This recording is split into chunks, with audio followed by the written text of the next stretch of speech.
नमस्कार दोस्तों, स्वागत है आपका इस शानदार एमसीक्यू प्रैक्टिस वीडियो में। कैसे हैं आप? आज हम मौर्य साम्राज्य का कुछ इम्पोर्टेंट क्वेश्चंस देखेंगे जो प्रीवियस ईयर में भी आए हैं और सभी एग्जाम के लिए बहुत ही ज़्यादा इम्पोर्टेंट है। अगर आप किसी भी एग्जाम की तैयारी कर रहे हैं तो ये वीडियो आपके लिए प्रैक्टिस के लिए बहुत अच्छा होने वाला है और जहाँ पे हो सकेगा वहाँ पे एक्सप्लेनेशन भी दिया जाएगा। तो चलिए शुरू करते हैं आज का इस सेशन को। आज का पहला क्वेश्चन है, मौर्य शासन व्यवस्था में गूढ़ पुरुष नाम से किन लोगों का उल्लेख मिलता है? तो मौर्यकालीन शासन व्यवस्था में गूढ़ पुरुष या गुप्तचर को कहा जाता था और किसान को कृषक कहा जाता था, सैनिक को सैनिक ही कहा जाता था, पुजारी को पुरोहित या फिर पुजारी ही बोला जाता था। अगला क्वेश्चन है, मौर्य साम्राज्य की स्थापना लगभग 322 ईसा पूर्व में किस शासक ने की थी? तो इसका सही आंसर है चंद्रगुप्त मौर्य। ये विष्णुगुप्त या कौटिल्य की सहायता से इन्होंने मौर्य साम्राज्य की स्थापना की 322 ईसा पूर्व में की थी। और जो बृहद्रथ थे ये मौर्य साम्राज्य के अंतिम शासक थे और जो बिंदुसार थे ये चंद्रगुप्त मौर्य के पुत्र थे और अशोक ये बिंदुसार के पुत्र थे। अगला क्वेश्चन है, मुद्रा राक्षस नामक प्रसिद्ध ग्रंथ की रचना किसने की थी? तो विशाख दत्त ने मुद्रा राक्षस नामक प्रसिद्ध जो ग्रंथ है उसकी रचना की थी।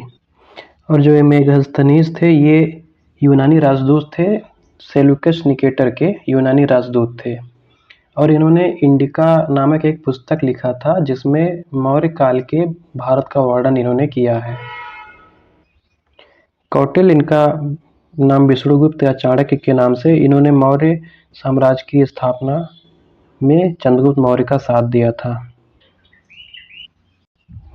ये जो मुद्रा राक्षस है इसमें विशाख दत्त ने मौर्यकालीन व्यवस्था का और उनकी कूटनीति का वर्णन किया है और साथ साथ नंदवंश तथा जो चाणक्य थे उनकी भी राजनीतिक कूटनीति का वर्णन इसमें दिया गया है और इस संस्कृत भाषा में था। अगला क्वेश्चन है, मौर्य साम्राज्य के समय भूमि राजस्व की दर कितनी मानी गई थी? तो मौर्य के टाइम पे 1/6 था। मौर्य साम्राज्य में भूमि राजस्व की दर 1/6 थी, 1/6 थी। अगला क्वेश्चन है, मौर्य साम्राज्य का राजनीतिक केंद्र एवं राजधानी कौन सा नगर था? तो ये पाटलिपुत्र था मौर्य साम्राज्य का राजनीतिक केंद्र और राजधानी भी था, जिसे वर्तमान पटना के नाम से जानते हैं। और जो ये तक्षशिला था ये शिक्षा का एक प्रमुख केंद्र था और जो गांधार है उसका गांधार का प्रमुख एक नगर था। भारत का मैकियावेली किस ऐतिहासिक व्यक्तित्व को कहा जाता है? तो ये चाणक्य या विष्णुगुप्त जिनका नाम था उनको कहा जाता है। और ये जो समुद्रगुप्त हैं ये गुप्त वंश के थे, इनको भारत का नेपोलियन भी कहा जाता है। इनकी राजधानी पाटलिपुत्र थी और इनका वर्णन प्रयाग प्रशस्ति जो एक लेख है जिसे इलाहाबाद प्रशस्ति भी कहते हैं उसमें है। और इनका ये वीणा बजाने में निपुण थे और इन्होंने अश्वमेध यज्ञ भी किया था। अगला क्वेश्चन है, मेगास्थनीज के अनुसार मौर्य काल में भूमि से लिया जाने वाला राजस्व कितना था? तो ये 1/4 था। मेगास्थनीज के अनुसार 1/4 था और मौर्य के अनुसार मौर्यकालीन में 1/6 था। अगला क्वेश्चन है, मौर्य वंश का अंतिम शासक कौन था जिसकी उसके ही सेनापति ने हत्या कर दी थी?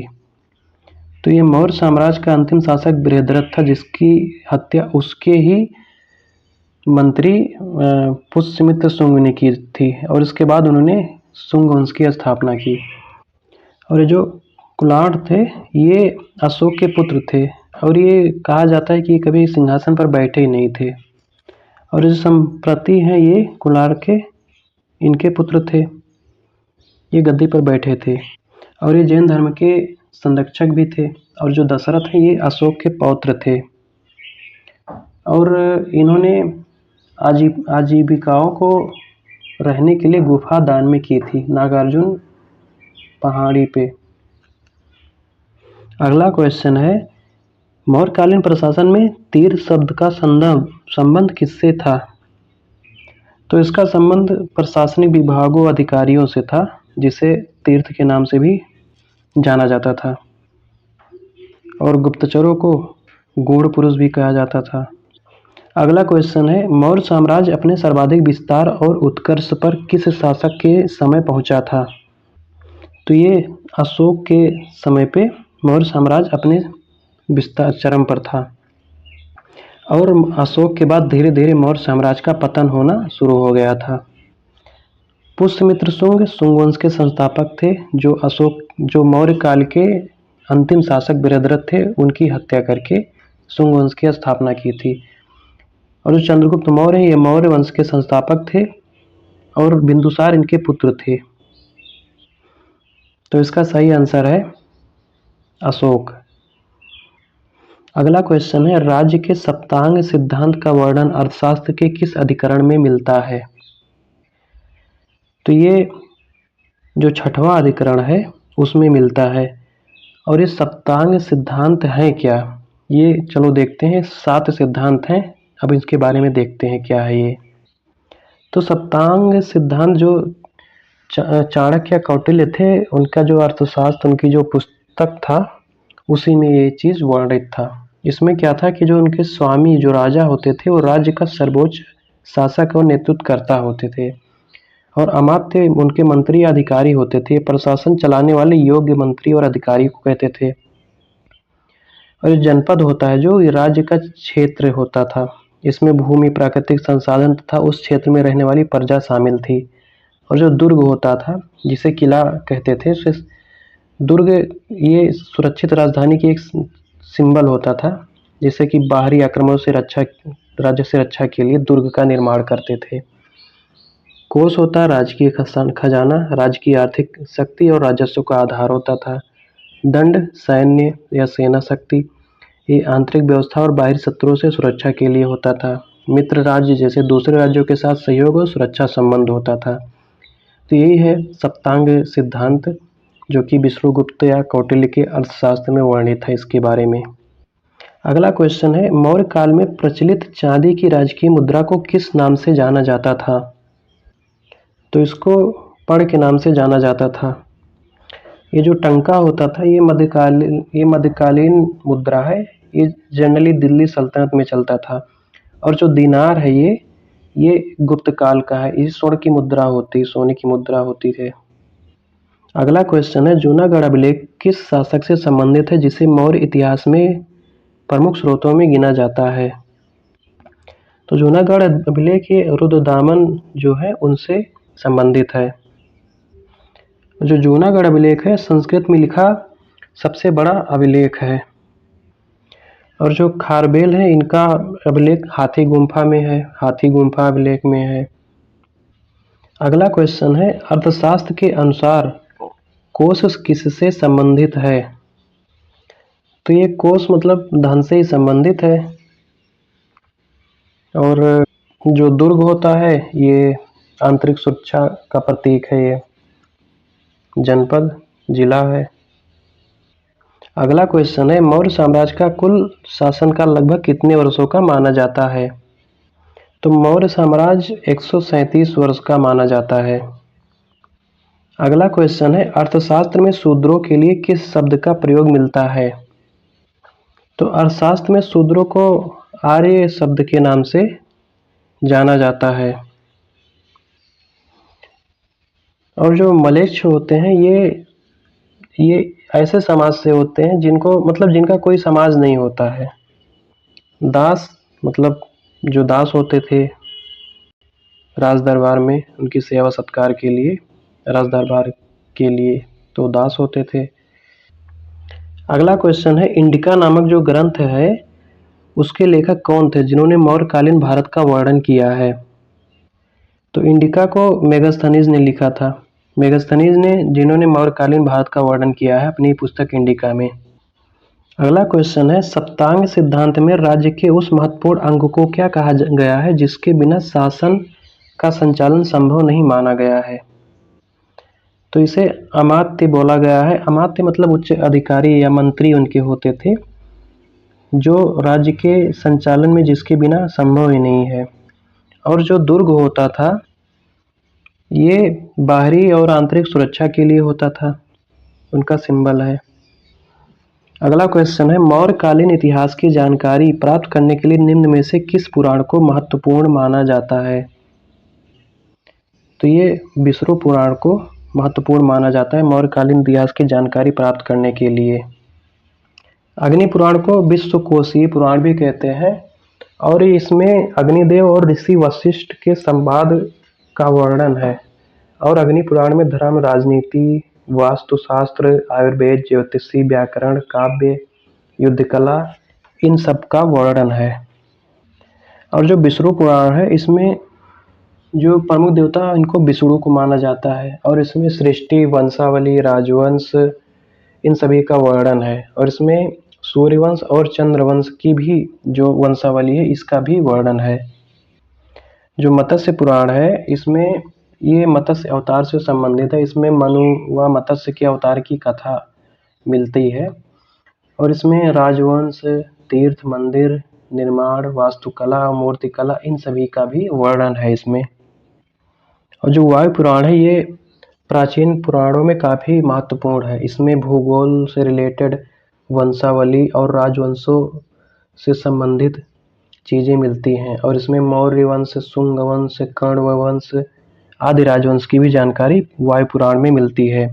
लेकिन मौर्यकालीन इतिहास की विस्तृत जानकारी विष्णु पुराण में ही मिलती है। इसमें मौर्यकालीन सभी चीज़ों का वर्णन दिया हुआ है। अगला क्वेश्चन है, चंद्रगुप्त मौर्य और यूनानी शासक सेल्यूकस निकेटर के बीच संघर्ष लगभग किस अवधि में हुआ था? तो ये 305 से 304 ईसा पूर्व के आसपास हुआ था और सेल्यूकस जो निकेटर थे, इनके राजदूत मेगास्थनीज थे जो मौर्यकालीन दरबार में आए थे और इन्होंने अपनी पुस्तक इंडिका में मौर्यकालीन भारत की वर्णन किया है। अगला क्वेश्चन है, चंद्रगुप्त मौर्य और सेल्यूकस निकेटर के बीच हुई संधि का उल्लेख किस यूनानी लेखक के विवरण में मिलता है? तो ये प्लूटार्क के विवरण में मिलता है, जो एक लेखक थे। प्लूटार्क एक यूनानी लेखक थे और सिकंदर के भारत अभियान और भारत के शासकों की जानकारी इसमें मिलती है। और चंद्रगुप्त मौर्य को इन्होंने एंड्रोकोटस बोला था। जो चंद्रगुप्त मौर्य हैं, इनको एंड्रोकोटस बोला था प्लूटार्क ने। और जो टॉलमी थे, ये यूनानी लेखक थे, यूनानी रोमन भूगोलवेत्ता थे और इनकी पुस्तक ज्योग्राफिया है, जिसमें भारत के भौगोलिक स्थान, नगर, नदियाँ व तटीय क्षेत्रों का वर्णन है। और ये मौर्य काल के बाद काफ़ी बाद आए थे। ये मौर्य काल के नहीं है टॉलमी, उनके काफ़ी बाद में आए थे ये।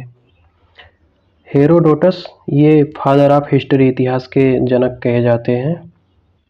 अगला क्वेश्चन है, सेल्यूकस निकेटर का वह कौन सा राजदूत है जिसने चंद्रगुप्त मौर्य के दरबार का वर्णन किया है?